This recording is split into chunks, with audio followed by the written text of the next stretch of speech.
Hey folks, it's Nate. Thanks for joining me at the art table again today. As you may have gathered, I have an ongoing, very irregular versus series going, which is more about the way people react to strange things than about those things themselves. So today we're going to talk about the Wild West fan club versus NFTs. And as you may have already guessed, this is more about the Wild West fan club than it is NFTs. If you're looking for deep insight on the blockchain and how NFTs are a scam or aren't a scam or are great for artists or are destroying art on the interwebs, you're not going to get it here. Sorry. Hopefully, you don't view that title as clickbait. It's not intended as such, but I am more interested in the way the Wild West fan club has reacted to NFTs than I am in NFTs themselves. Yes, NFTs have a lot of potential as a way for artists to make money selling digital assets. They also have a lot of potential for abuse. That's kind of my point in this video. As a person who is interested in creative expression, I have been both interested and concerned by the ways the internet has facilitated that expression and also strangled it. As the internet developed, it went from a staggering smorgasbord of websites devoted to individual peoples or specific subject matters that had a lot of fans or a lot of people very interested in them, to giant amalgamations that we call social media. I was always a social media skeptic. It looked like a great way for people to monitor what other people were talking about and eventually cut them off from the ability to talk about it. At the same time, I understood why people wanted those safe harbors, because the wider internet was a really wild place. You could run into pop-up ads for hardcore pornography, or even ransomware or viruses that could totally break your computer while exploring the most innocent of topics. You could have people who were reading up on cancer treatments for a high school paper or something like that, and all of a sudden they heard a message telling them that the FBI had detected something illegal on their computer and they were going to have to buy gift cards from Walmart and send them to some guy in Ontario. Collectors could send some joker on eBay $5,000 for trading cards or comic books or rare Hot Wheels or any number of things and never get anything and have all their money taken.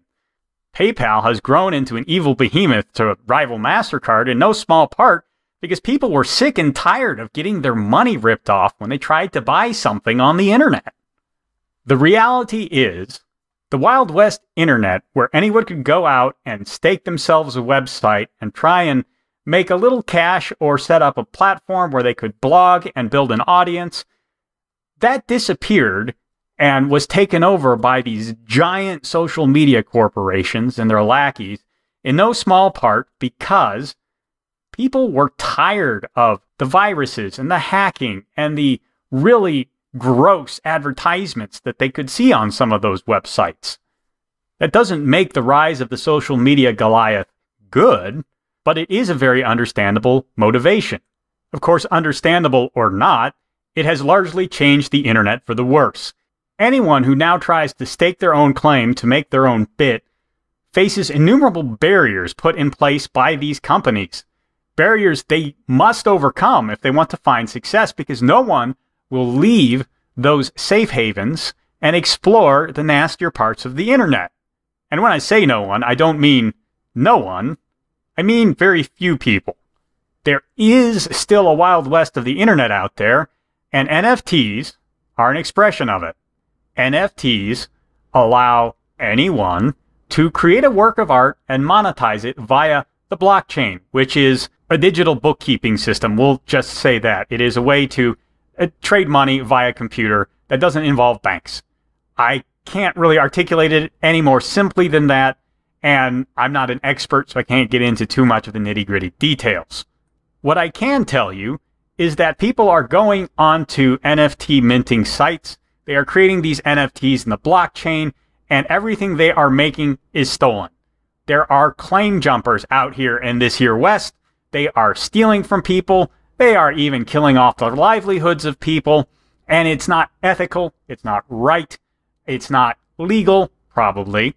And a lot of the people out here who praised the Wild West internet of a decade or two ago are now poo-pooing the Wild West of the internet right now.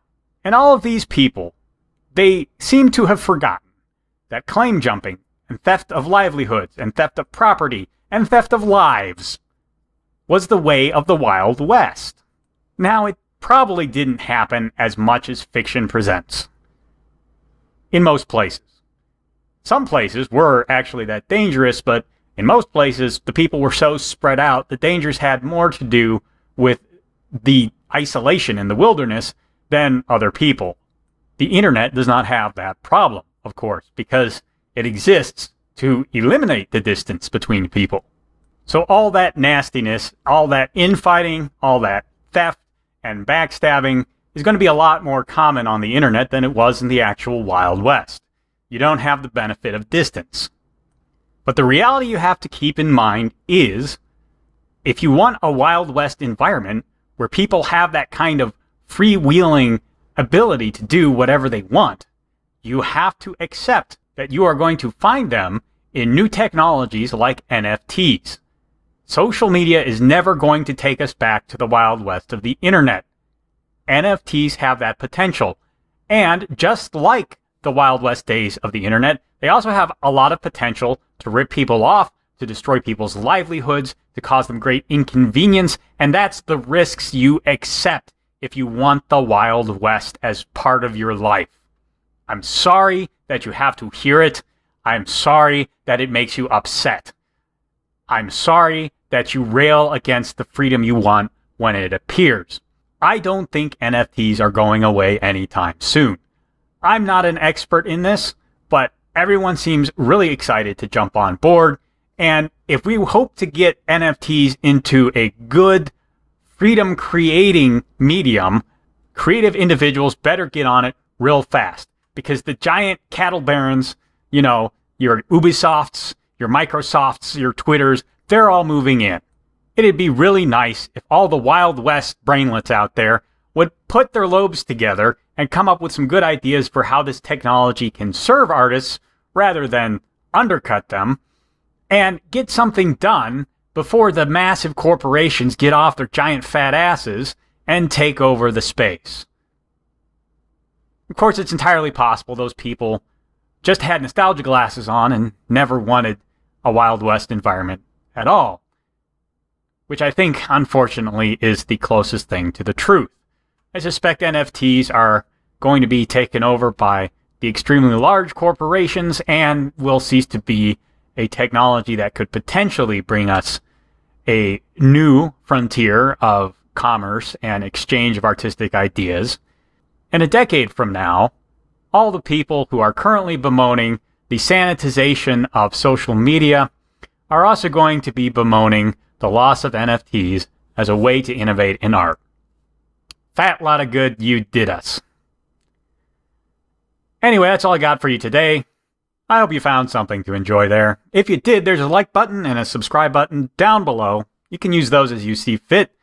If you've got an idea for how NFTs can be used for good, well, post it in the comments down below. I'd certainly be interested to hear it. I'll talk to you later.